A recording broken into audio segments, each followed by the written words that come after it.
Hi guides, మీ అందరికీ బిలేటెడ్గా happy women's day. యాక్చువల్గా నేను ఎస్టర్డేనే వీడియో పోస్ట్ చేద్దాం అనుకున్నాను, కానీ గుర్తుకులేదు. సో ఇంక ఇవాళ వచ్చేసి నేను నా ఈవినింగ్ రొటీన్ అనేది షూట్ చేస్తున్నాను. సో అదైతే ఇప్పుడు చూపించేస్తున్నాను. ఇది మొన్నటి ఈవినింగ్ రొటీన్. ఇంక ఈవినింగ్ ఇప్పుడు ఎండలు బాగా అవుతున్నాయి కదా. సో పిల్లలు స్కూల్ నుంచి రాగానే గేట్ దగ్గరే ఫస్ట్ అడిగేది వాళ్ళ స్నాక్స్ ఏంటి అని. సో ఇంకా రెగ్యులర్గా స్నాక్స్ చేయడానికి వీలు అవ్వదు కదా. సో అప్పుడు ఇప్పుడు ఇలాగా ఒక పఫ్, కొంచెం కెచప్ సరిపోతుందనమాట. సో ఇంకా వాళ్ళు అవి తెచ్చేసుకున్నారు. ఇంకా నేను కూడా తినేసి మంచిగా టీ పెట్టేసుకొని అయితే తాగేశాను. సో ఇంకా టీ తాగిన తర్వాత ఇంకా డిన్నర్లోకి ఏం చేయాలని ఆలోచించాను. ఇంకా సరే రైస్ పెట్టేద్దాము, ఎలాగో మధ్యాహ్నం చేసిన సాంబార్ ఉండింది కదా. మంచిగా మధ్యాహ్నం ఏమో అప్పడాలు వేయించేసుకొని తిన్నాము, ఇప్పుడు ఆమ్లెట్లు వేద్దాము అనుకున్నాము. సరే అనేసి ఆమ్లెట్ వేద్దామని స్టార్ట్ చేసిన తర్వాత ఒకసారి నా ఛానల్ని చెక్ చేశాను. ఐఎమ్ షాక్డ్ తెలుసా. నా ఛానల్ చెక్ చేస్తే ఎందుకు అనుకుంటున్నారా, అసలు నా ఛానల్లో ఆమ్లెట్ వేయడం అనేది ఒకే ఒక్క వీడియో, అది కూడా ఎప్పుడో ఇయర్స్ బ్యాక్ ఉండింది. ఇంట్లో నేను రెగ్యులర్గా ఆమ్లెట్ చేస్తాను, కానీ ఎప్పుడు పోస్ట్ చేయలేదు కదా. అందుకనేసి ఇప్పుడైతే క్లియర్గా చెప్తున్నాను, ఇది నా వేలో నా పిల్లలకు నచ్చేట్టు చేస్తాను.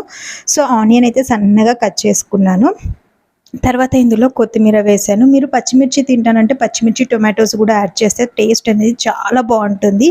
అండ్ ఇంకో విషయం ఏంటంటే, ఆనియన్స్ ఉన్నాయి కదా, బటర్లో ఫ్రై చేసేస్తే ఆమ్లెట్ ఇంకా టేస్టీగా వస్తుంది. అది ఇంకోసారి చూపించేస్తాను. తర్వాత మీ టేస్ట్కి తగ్గట్టు కారము, కొంచెం ధనియాల పొడి, కొంచెం గరం మసాలా అండ్ కొంచెము అల్లం వెల్లుల్లిపాయ పేస్ట్ వేసి మంచిగా మిక్స్ చేసేసుకోవాలి. సో ఇక్కడ వచ్చేసి నేను ఒక 4 ఎగ్స్ తీసుకున్నాను.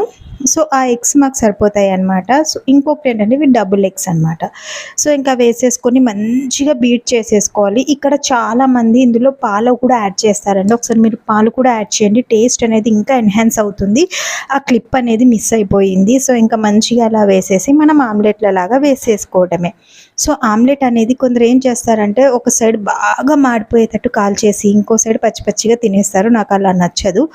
ఏంటంటే మీడియం ఫ్లేమ్లో పెట్టి మూతి ఇట్లా పెట్టేసామనుకోండి, 2 సైడ్స్ మంచిగా కుక్ అవుతుంది, మంచి కలర్లో వస్తుంది అనమాట.